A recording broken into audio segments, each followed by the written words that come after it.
Hey everyone, talking about Yuzu Soda by Stranger's Parfumerie by Perfumer, Prin, Lomros. The notes in this are aldehyde, camphor, mint, yuzu, bitter orange, petitgrain, pear, pineapple, rosemary, magnolia, soda, orris, basil, vetiver, musk, and seaweed.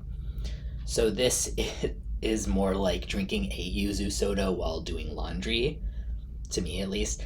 Bitter, fresh citrus, sharp, green, and very soapy aldehydes. It smells fresh and clean, but in a way that to me at times is reminiscent of like Tide powdered laundry detergent under the bright lights of a laundromat. Yeah, and it does get more of just like a clean, like subdued vibe of that, but there's always some of that kind of vibe to my nose.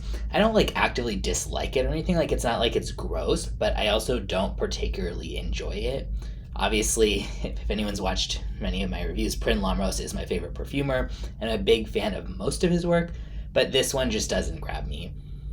I think if you like aldehydes a lot and you like the idea of like a soapy, laundry clean type of yuzu effervescent soda vibe, maybe this would be more for you. But to me, it's just kind of there.